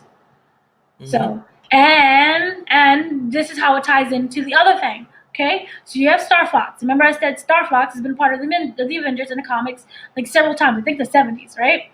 So the point is with the Avengers, that version is Cersei, Dane Whitman, and Black Knight, which Black Knight introduces the next credit scene. So yeah, see, that's a good segue. There's a reason as to why Kit Harington was just left to the side. And Kit Harington, who everyone loves from Game of Thrones. That scene I thought was very interesting. I did not know who that character was, but obviously, I think what everybody is talking about is the other person that made the comment, because we did see, the scene where Dean Whitman is in his office. He opens up this package that has a sword, and as he's grabbing the sword, you hear the voice that says, "Are you sure you want to do that?" So I already knew when I saw the scene in the theater and I heard it, I said, "Oh, that's Mahershala Ali, who was playing Blade." Thought it was Jeffrey Wright. I know you said you thought it was the Watcher. Yeah, it could have been the Watcher. It could have been the Watcher. The only issue that I have with the scene, however, and this is what I had spoke about with you the other day, is that the Blade movie is not being filmed yet. They're still writing the script. And there's been internal conflict with the script. So this is a movie that is supposed to be filmed here in Atlanta sometime late next year. I think it's going to like in the summertime, going towards July, August, in that time frame, if they did not change that particular schedule. So while it's great to be excited that yes, you heard that his voice in this movie, you need to know we're probably not going to get this movie until at least 2024. There's a possibility it could be at the end of 2023, but I'm going to go ahead and say 2024 because they've already laid out schedules of some of the movies that are coming. Remember, he knows 5 years in advance. Kevin Feige works in increments of 5 years. Exactly. So while I am glad to hear the character, we didn't see him on screen. That's another issue that I had because I feel like if you're going to have that voice, you might as well show a glimpse of the character. But again, it's a whole bunch of mystery leading up to this point. So we're going to have to wait for that. But the people who are overly excited online about this, I understand the excitement, but you have to understand this is going to take a while. Just like the people who was excited to hear that we're going to be getting a Dune sequel, this movie is not coming out for at least 2 years. So you have a ways to wait before you see that. But yes, glad to hear that he is coming. Have no idea what his connection is whatsoever to this other character, but we'll see. Go ahead. So in the scene, we do know that Cersei gives Dane a ring what has the family crest on it, right? Mm-hmm. And that crest is very old. It goes back to the Middle Ages. And remember, he says, my family history is complicated. Yes. And he says that for an actual reason. Okay, so in the comics, right, Dane is the nephew of Nathan Garrett, who is Black Knight. Black Knight is a villain. Black Knight also wielded the ebony blade, which we'll see with the blade, which is passed down to him through all of his ancestors. So it's the family blade, the family knife, not knife, sword, basically. Yeah. And that his connection to that. So your ancestry line also includes Sir Percy, who, the heroic Black Knight, was basically, think of King Arthur of the day. Okay? So his version is like a King Arthur. So Percy is the cousin, kind of like the cousin of King Arthur, which means that he has that same kind of ancestral blood that flows through him. So he is a swordsman by geneticals. Okay? So then what happens is we see that Dane, he's looking at the knife, and we're like, oh, and you could see he's not like happy. He's not like, yay. He looks like he's kind of anxious during this whole time, right? So the thing is with the blade is that it's not about who is worthy, but it feeds off of your negative emotions.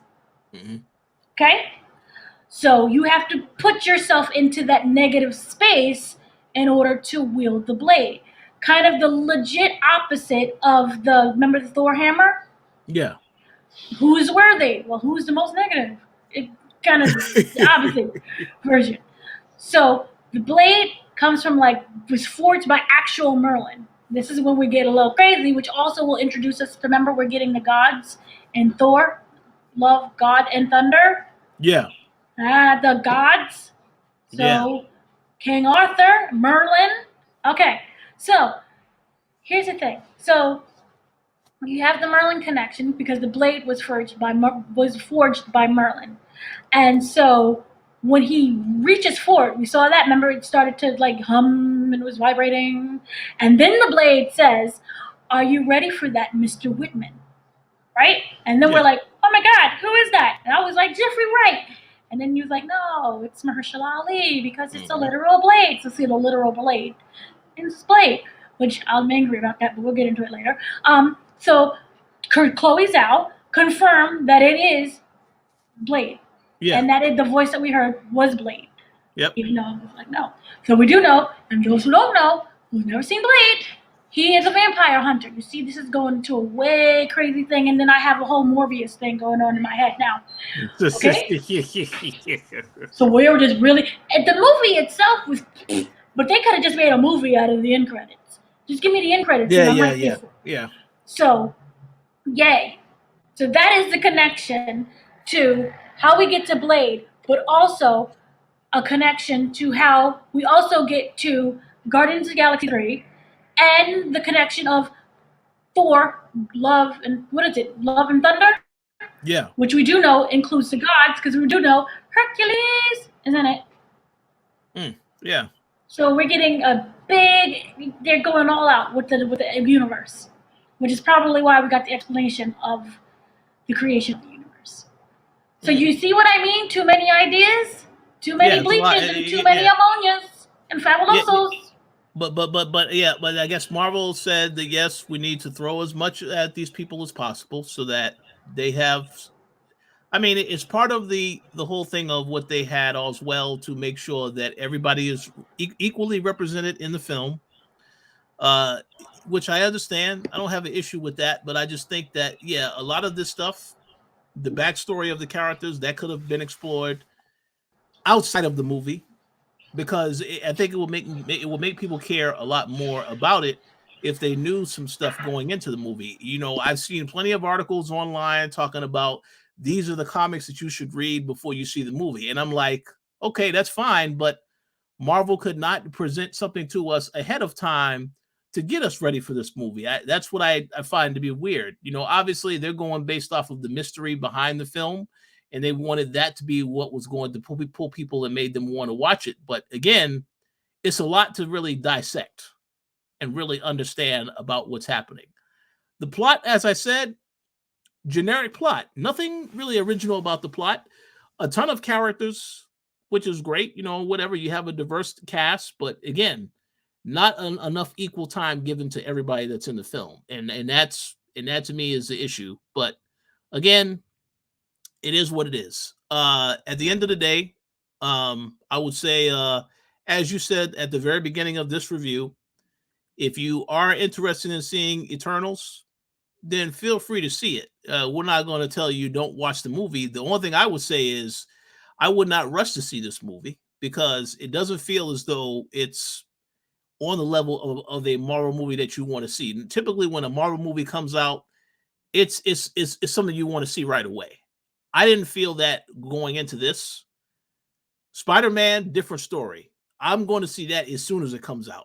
So, that's just my personal opinion. Doctor Strange also, I'm going to see that as soon as it's come out because Marvel has actually built up the time with how they are presenting Doctor Strange and all the stuff happening with other characters connected to Doctor Strange. So that is a perfect example of something you're going to want to see when it comes out because of what they're doing to build it up. Whereas with this, it's just a lot of stuff thrown all together, self-contained experience. But at the end of the day, you got to know you're going to have some issues coming out of this movie. I don't know one person in that I know in my clique that has saw this movie and said it's phenomenal. They've all said, I don't know, I'm still thinking about it. I'm still processing stuff that I saw. So I think a lot of people are going to have the same type of response, but we shall see. With all that said, as we're going to be wrapping up soon, is there anything else that you wanted to bring up about the film, about some of the connections? If so, feel free to chime in. Oh, mute it.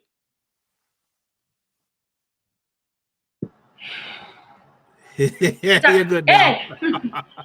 My issue, another thing, it was just that the end credit scenes are just more impactful than the movie itself. Yes. And so I'm really excited to see.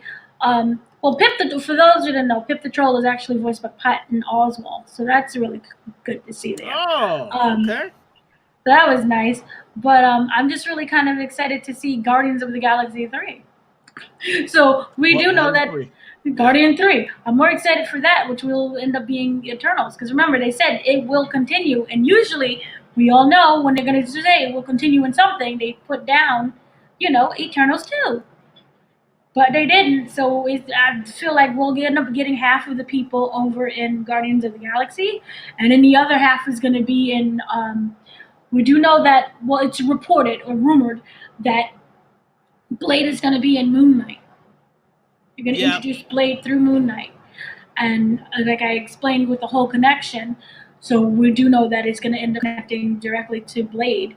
And I don't know whether or not we'll have a cameo for Kit Harington in Moon Knight.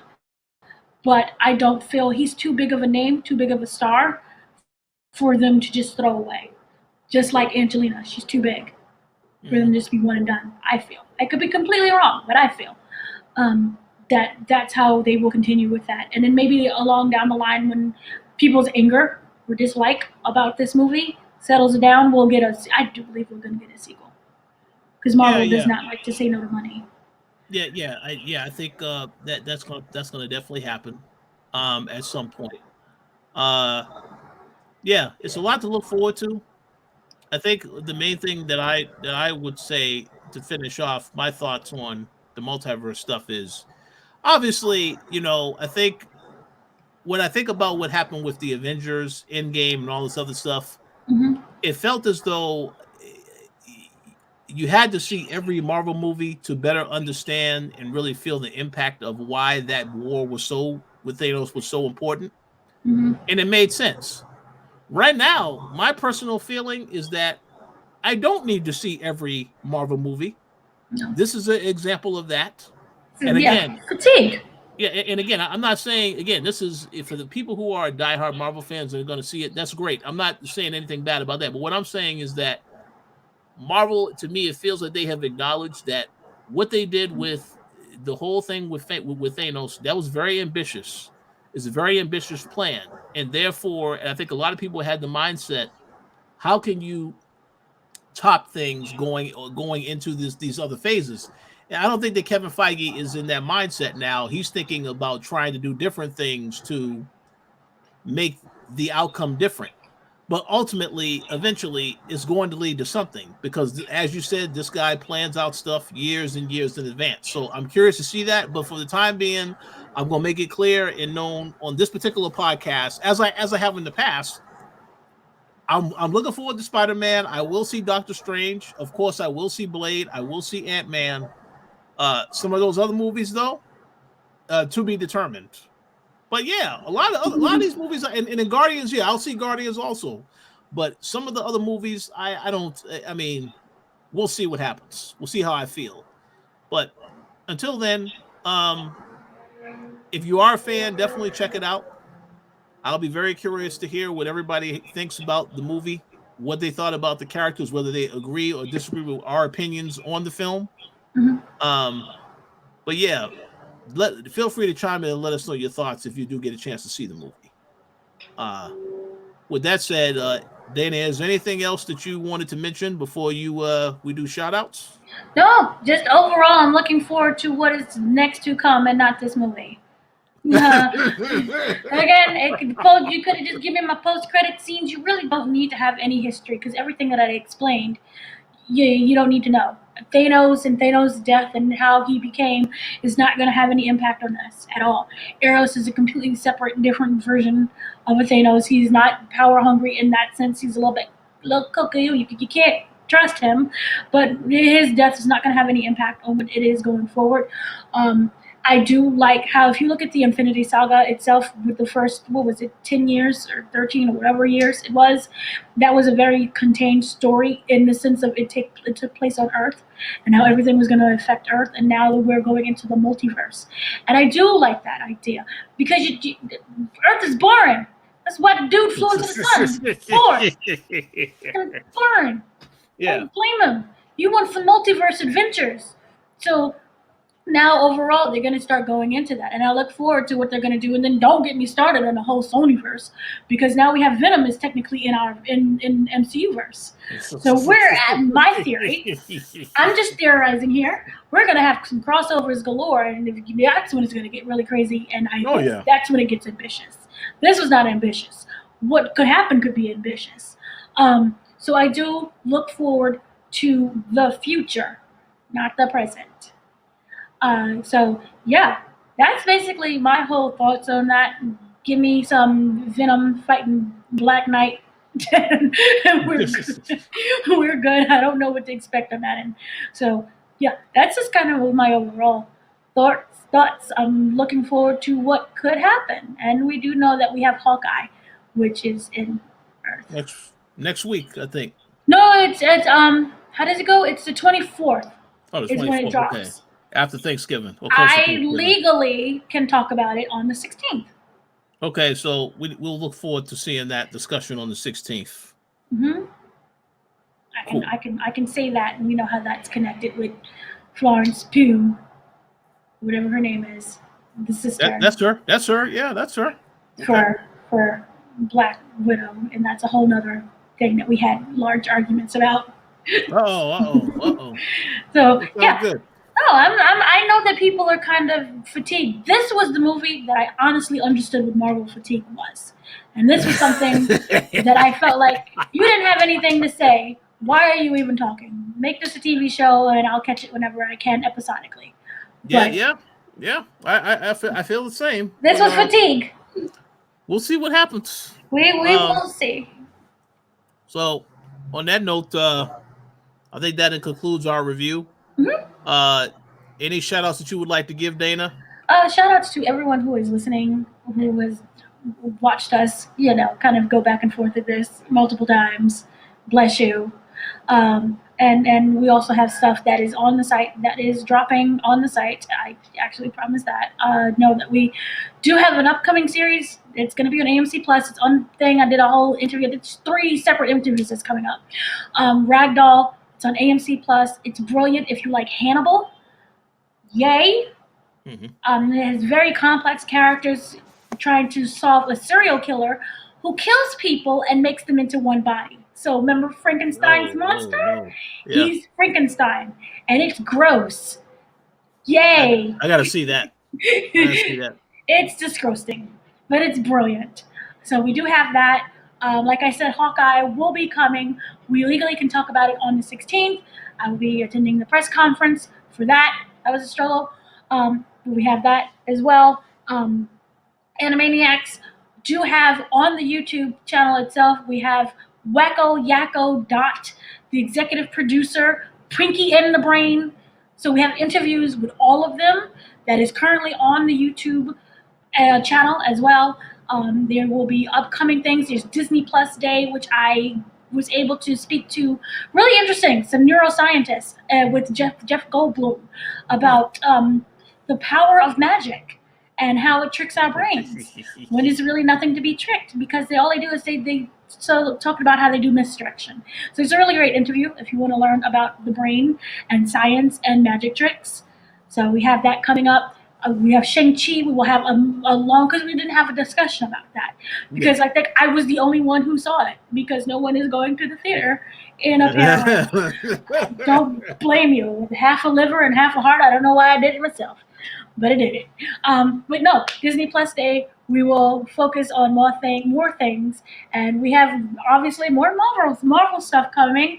And we have a lot more of some DC things, and fingers crossed we are getting the Will Smith stuff. So Will Smith interviews. Sounds great. With awesome. No Jada Pinkett. What you? Oh yeah, that's good. That's probably good thing. Probably for the best. So awesome. we have that. So what about you, sir? Oh no, So I just want to thank everybody for checking out the show. Definitely leave your thoughts on the Eternals if you had a chance to watch it. As Dana mentioned too, there are a lot of things coming to the site. She already has some Eternal interviews as well on the channel. Yeah. So feel free to check them out if you are interested in the Eternals. We do have a lot more other things coming. Power is going to be returning soon, so you can expect the Power cast to return later this month. But yeah, there's a lot of things coming, so stay tuned. We appreciate the continued support. And we'll be back next week to talk about Shang-Chi and a few other things. So other things and Shang-Chi, and also don't forget to go watch some new Dexter. Hopefully that's better than the last season. Oh yeah, I've heard good things. So we'll see though, and Yellow Jackets. That's only one episode. So and I heard about Yellow Jackets too. So definitely check it out. So yeah, there's a lot of things to check out. Yeah. So on that note, thank you all again for watching. And we will talk to you very soon. Have a great weekend. If you're going to see Eternals, enjoy it. Let us know your thoughts on Eternals, and we'll talk to you all very soon. Thank you. Bye.